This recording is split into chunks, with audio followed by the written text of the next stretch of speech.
Hi everybody, Tracey Jeffery here from Tracey's Farmhouse Kitchen. Today I'm making my absolute signature bread and the one I love the most, and it is soda bread. And soda bread is a traditional Northern Irish bread. It was brought to us by the Scots-Irish or the Ulster Scots, and we even have a flour for this specific bread. Okay, so that's how much we eat it here in Northern Ireland, that we have our own flour dedicated to it. This soda bread flour contains the raising agents that are needed to make the most amazing soda bread. And basically the grains, the wheat and so on, to make this flour grow in the fields around here, around this house, because we live in a microclimate here, because we're protected by Strangford Lough. And the flour is milled in Belfast. So we can truly say it's a traditional, local Northern Irish bread. So I have a big bowl here of soda bread flour. And the beauty of this bread is that you need only 2 ingredients to make the most delicious soda bread. And it's ready from start to finish in about 17 to 20 minutes, okay? It's made on the griddle. So basically they're called, if you like, quick breads. And traditionally, this would have been made on a big cast iron griddle over an open fire.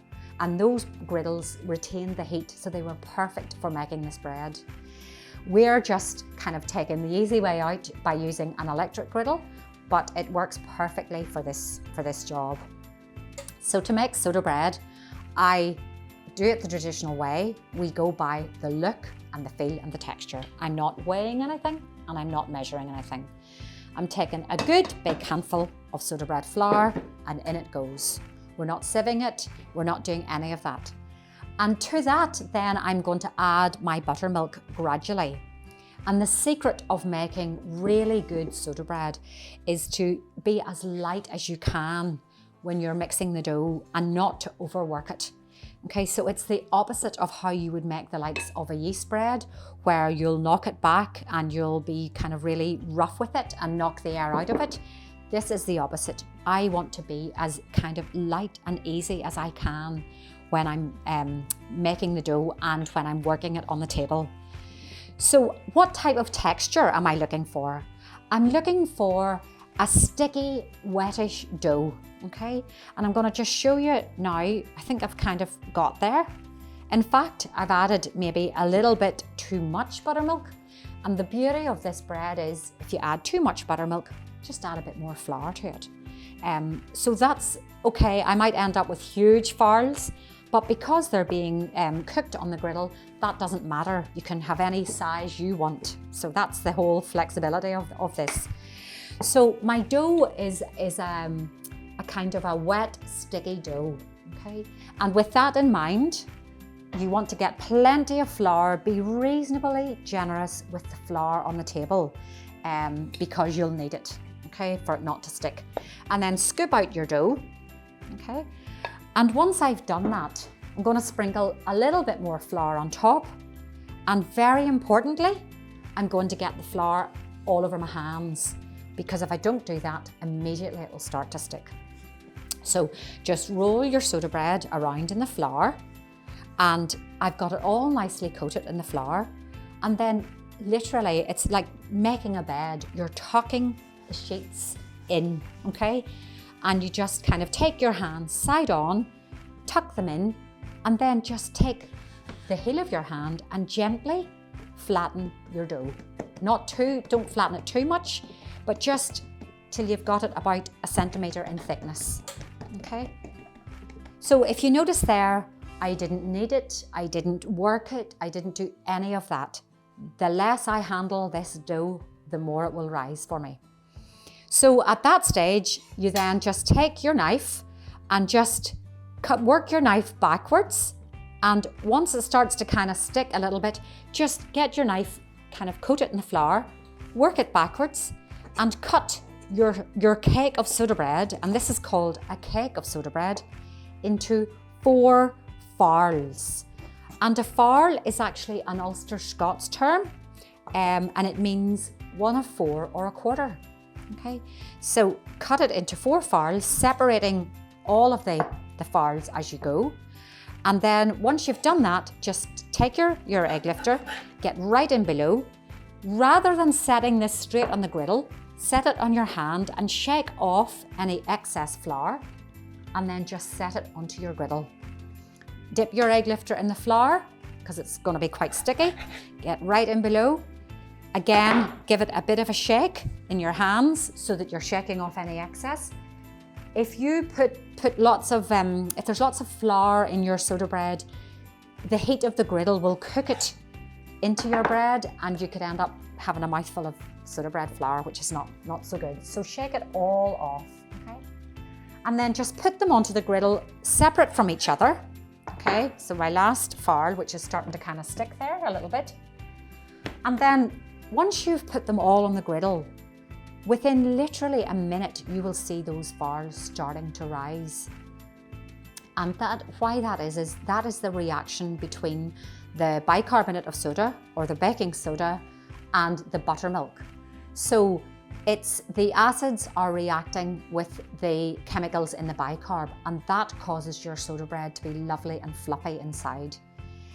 I will leave those farls on for about 3, maybe 4 minutes. And after that, I will then check them. And if they're a nice golden brown and a nice hollow sound, they're done on that side. I'll do the same on the other. And then we will do what we call harning the bread. And harning the bread is another Ulster Scots term, and that is where we cook the soda bread on its side, on each of the 3 sides. So I'll show you that whenever we get there.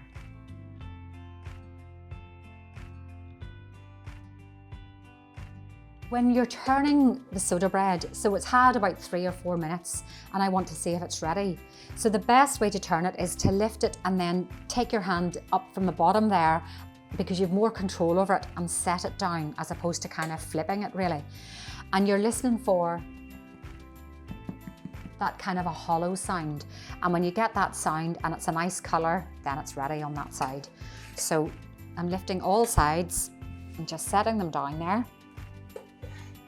Okay, and again, trying to keep them apart from each other because they will stick, and that's what I'm listening for. So we'll give it another 3 or 4 minutes on the other side.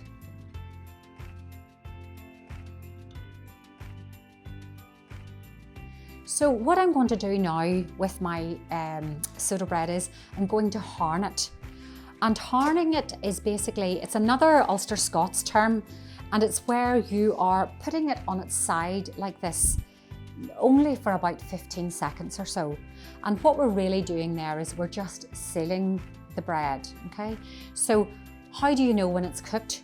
You'll know that it's cooked because it will feel spongy, okay? It'll bounce back almost a bit like a cake in the oven, okay? So I've harned it on that side, okay? I've coloured it a little bit, but to be honest, it's not important that you colour it, okay? It's more important that I just finish off the cooking process. And traditionally, the Ulster Scots would have harned their soda bread on a harner, which is almost like a cookbook stand, and they would set it on its side in front of the fire, and the heat of the fire would finish the bread off and cook it, make sure that it's totally cooked the whole way through. And that's it.